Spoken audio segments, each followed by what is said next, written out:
जय हिंद मित्रांनो, मी आरिफ खान बारामती। आजची थोडीशी गंमत सांगतो।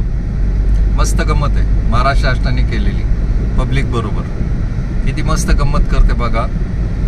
ज्या मुली आहेत त्यांना शिक्षण फ्री आहे, मुलींसाठी शिक्षण फ्रीची योजना महाराष्ट्र शासनात चालू आहे। अतिशय आभारी आहे मी महाराष्ट्र शासनाचा आणि ज्यांनी योजना आणली त्यांचं, की मुलींना शिक्षण फ्री। मुलींना खरंच शिक्षण फ्री आहे।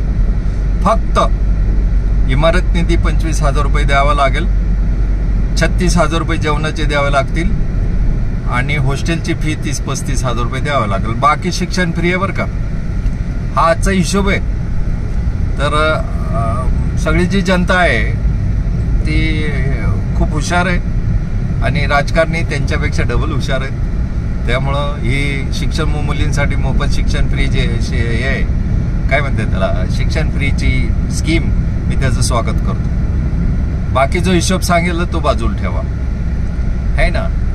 तर कुठल्याही सरकारमध्ये दम नाही, भारतातल्या कुठल्याही सरकारमध्ये आणि नरेंद्र मोदीमध्ये सुद्धा दम नाही, एकनाथ शिंदेमध्ये सुद्धा दम नाही आणि कुठल्याही पक्षाचा असो, राष्ट्रवादीचा असो किंवा काँग्रेसचा असो किंवा भाजपचा असो, ह्यांच्या सरकारमध्ये कुठल्याही सरकारमध्ये दम नाही शिक्षण फ्री करायचं।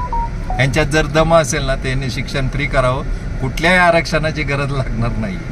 तर हे प्रश्न हा भिजत ठेवणार, हे कधी सोडवणार नाही आणि शिक्षण फ्री कधीच करणार नाही। 1 कोटी रुपये MBBSला लागतात। इंजिनियर व्हायला बापाने सगळं विकायचं आणि पोरांसाठी 50-60 लाख रुपये इंजिनियरला भरायचे, है ना। तर शिक्षण फ्री करा।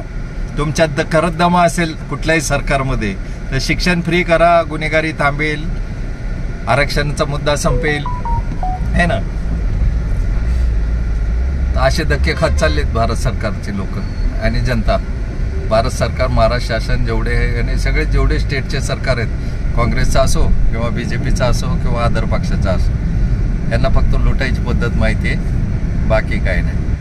जय हिंद। आणि जर आवडलं तर शेअर करा, नाही केलं तरी काही फरक पडत नाही मला, ठीक आहे ना। कुठं मला इन्कम आहे त्याच्यात नाही, मी फक्त एक जनजागृती करतोय आणि मला वाटतं बोलावं म्हणून हा प्लॅटफॉर्म आहे माझ्या हातात, त्यासाठी बोलतो। कुणी मला ते स्टेज देणार नाही हे बोलायला, किंवा मीडिया माझ्यासाठी काय आवाज उठवणार नाही आणि जनतेसाठी बी उठत नाही।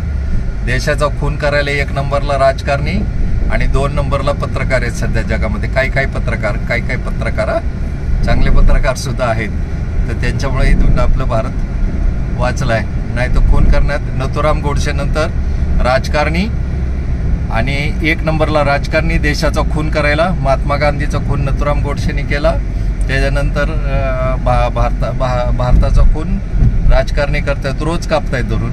आणि 2 नंबरला पत्रकार आहेत, हिंदी चॅनलचे पत्रकार आहेत 2 नंबरला, जे देशाचं रोज सकाळी उठल्यापासून संध्याकाळपर्यंत खून करतात। वाटलं तर शेअर करा, नाही वाटलं तर नका करा। जय हिंद।